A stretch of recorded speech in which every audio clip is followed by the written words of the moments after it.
Hello, welcome back to the Build Propulsion Lab.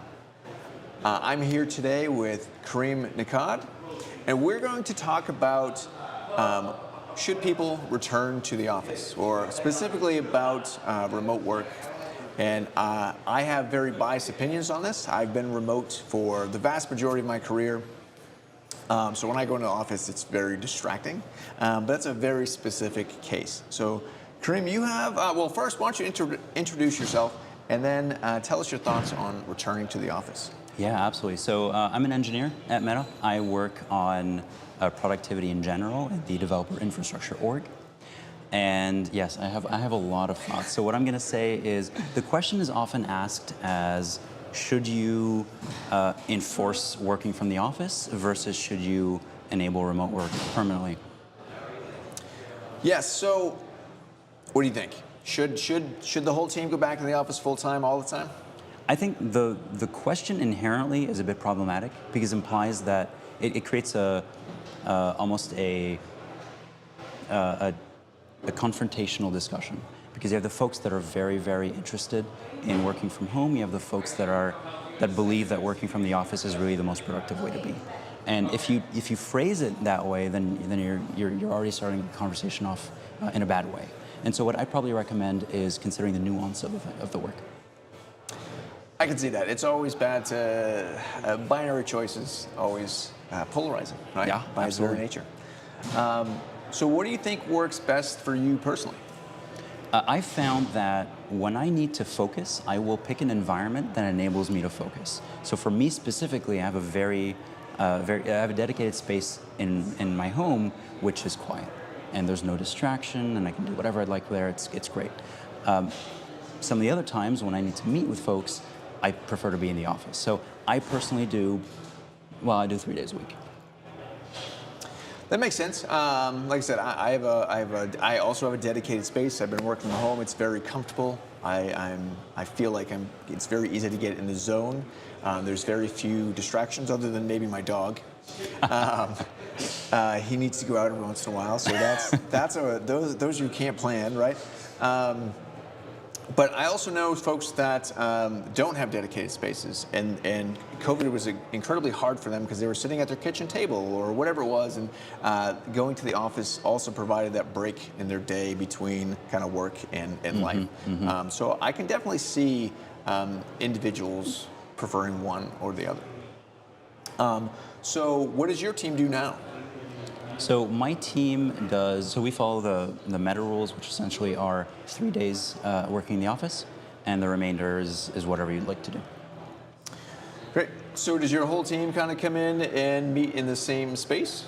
So that's another thing I want to talk about is it's putting everyone in the office and then asking them to code heads down without distraction is generally counterintuitive. So you want to focus your time in the office with that collaborative work where you actually get benefit from being around people. And so what we do specifically is we have specific days where everyone comes in the office. Those are also the meeting days.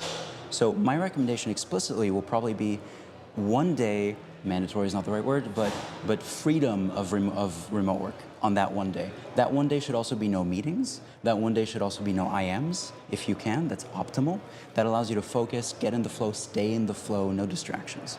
And then I'd also probably recommend a single day a week in the office with your team. And again, if you come in the office and your team's not there, that's not really beneficial to anyone. Otherwise, you're just getting to the office to get on Zoom, like you called out earlier. Yeah, it is not great coming to an office and then seeing everybody else work remote or meet with other remote people. Yeah. It doesn't.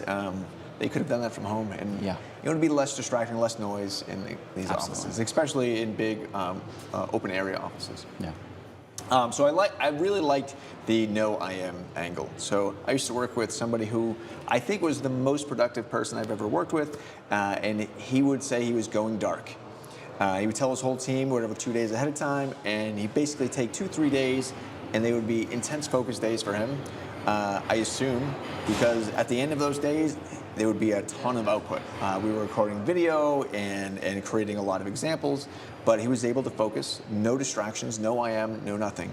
And I'm always envious of this. I've tried to do this, but without success, because I'm usually on I am, right? Am I getting a Slack message and responding, and then I'm distracted? So I really like your idea of the whole team kind of clearing their schedule that way. I like dark mode. That absolutely works. That it sounds like it absolutely works. The few times that I've done it, it's worked wonders. I need to do that more. So I appreciate that. Yeah, great.